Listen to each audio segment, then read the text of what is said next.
Alright guys, today I'm going to show you the Tony Peña knot. This is my favorite knot for connecting monofilament or fluorocarbon to braided line or spectra. It is my favorite because it is super strong. It holds with all sizes of spectra to mono and any size spectra. It could be big spectra, little mono, big spectra, same. It doesn't matter. It holds good regardless. And one of my favorite factors is if you have a short top shot, the way this knot will end up, and I'll show you at the end, is the mono or fluoro tag end will be facing the reel. So when you're casting, it'll go through, and the tag end won't get hung up on your guide on the way out, where a lot of other knots, they bend the mono, and now that mono or fluorocarbon, it can get hung up on a guide as it exits and kind of mess up your cast. Obviously you can trim it shorter or whatever, but to me, I just like it facing the reel, so that way it's just naturally gonna not get hung up as much. I'll show you with mono and fluorocarbon, and then I'll also show you with thin diameter rope. That way you guys could have a better visual, because this is kind of hard to see. But first thing we're going to do, we're going to line up the lines together nicely like this. And with your mono or fluorocarbon first, you're going to do a 3-turn uni knot. So basically an overhand knot, and go around mono spectra 1 time. 2 times, 3 times. Now you can do up to 3, you can do as little as 1. With the heavier lines, 1 usually does just fine. This is basically just a stopper right now. All it does is gonna stop the spectra from sliding down. So that's all this is. It can be 1, it could be 3, but that's the way I like to do that. And okay, this is going to be a little, let me just adjust this really quick. So now we get to wrap our spectra, and what we're going to do is wrap up the line 13 times and then wrap back down on itself 13 times, and then we'll cinch it down. So your first step is going to be pinching a little loop here. So when you start wrapping, you see here I pinched in my right hand to open loop. So that way I can, when I finish the knot, I have to go through that loop. So pinch it, so that way you leave yourself some room, because if not, it's going to be very tight and it's going to be hard to get in. So start out, pinch your loop. Now wrap up the spectra 13 times. 1, 2, 3, 4, 5, 6, 7, 8, 9, 10, 11, 12, 13. And it doesn't need, 13 is what I've been taught, and it holds. Less could work, more probably works, but 13 seems to be a nice medium. So I'm up 13 times, and then now I start wrapping it back down on itself.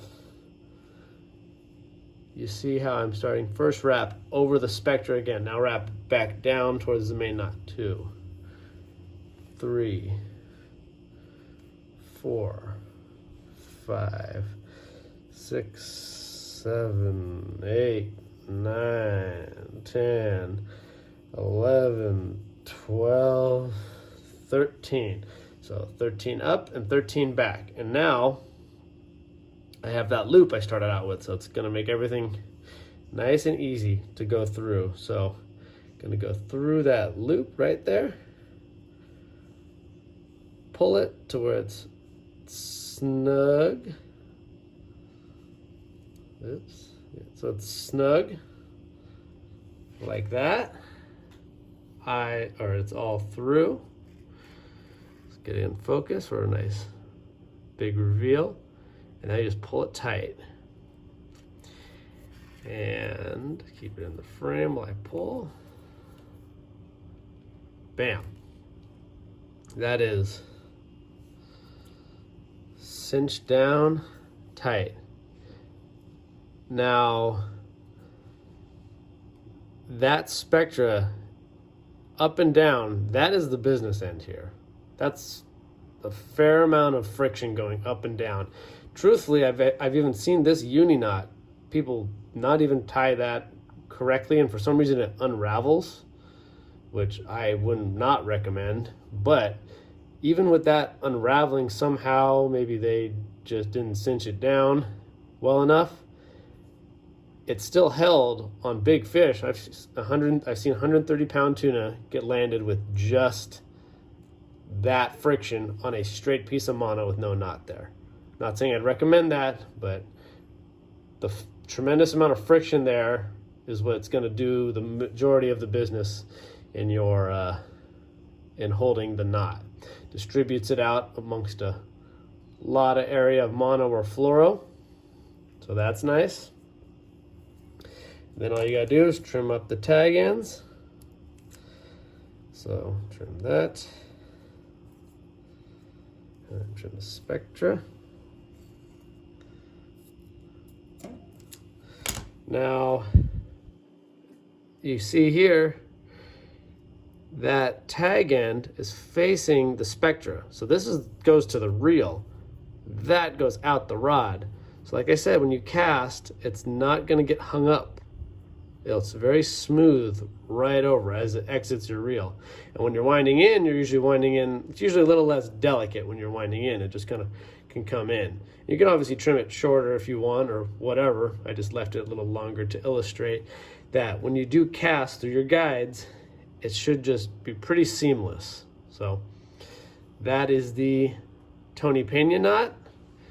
I would definitely know this if you are wanting to fish in Southern California, be a crew member, deckhand, or even just a well-rounded angler.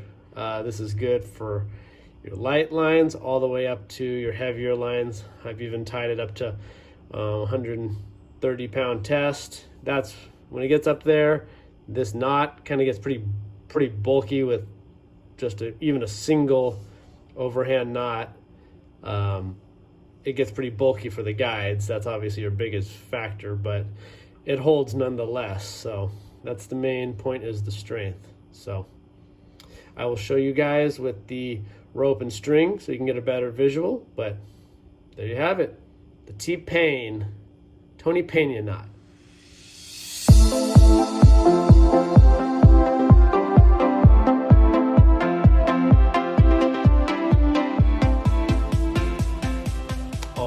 Now we have the Tony Peña knot, just with two pieces of rope rather than spectra and mono or fluoro, just so you guys can get a better view of it. So the black will be our thicker stuff, be it the fluoro or mono. Line them up all parallel to each other, one going in one direction, one going the other. Make sure they're aligned. Do an overhand knot going around both of them 1 to 3 times. For this sake, we'll go 3. Smaller line, I usually go 3 times, and bigger line, you can get away with 1. And then I cinch that down. Now that is a 3-turn uni knot. That's all that is a uni knot. Overhand knot is just easier for some people to understand. Now it's wrapped around that line. It can slide. So that is side of the knot's complete. Now one second. Now this white stuff will just act as our spectra, our braid. Usually it's much, much thinner. So we're gonna have to wrap it around the black, around the mono or fluoro, up 13 times and back down 13 times. It probably could be less, could be more, but 13 is what I've been taught and just kind of what I stick with. So first thing, I make a little loop there because we're gonna eventually go back in there. So you don't want it to be closed off tight. So just hold that, kind of pinch it so there's gonna be a little loop, and wrap up 13 times.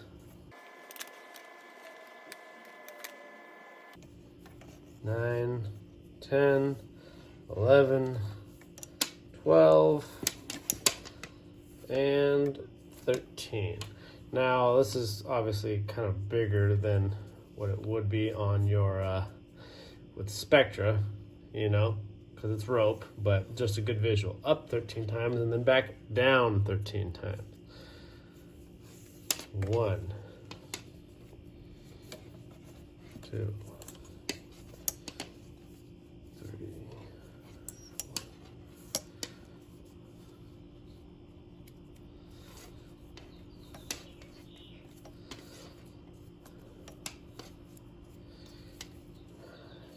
10, 11, 12, 13. And you got up 13 times, back down 13 times. And now you just got to go through this little loop right here. You saved. You can go either way. All the way through.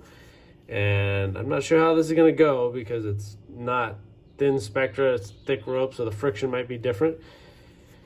But then you just pull them together. And that's it.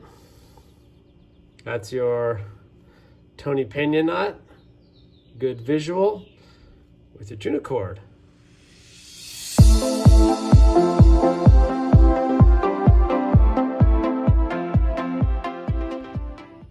Well, there you have it, guys. The Tony Peña knot. If you have any questions or you prefer a different kind of knot or have a different way of tying it, please comment in the link below. Be sure to subscribe and let me know what you think. I know I call it the Tony Peña knot. There's probably some other names. If you guys have heard of any other names for this knot, be sure to let me know.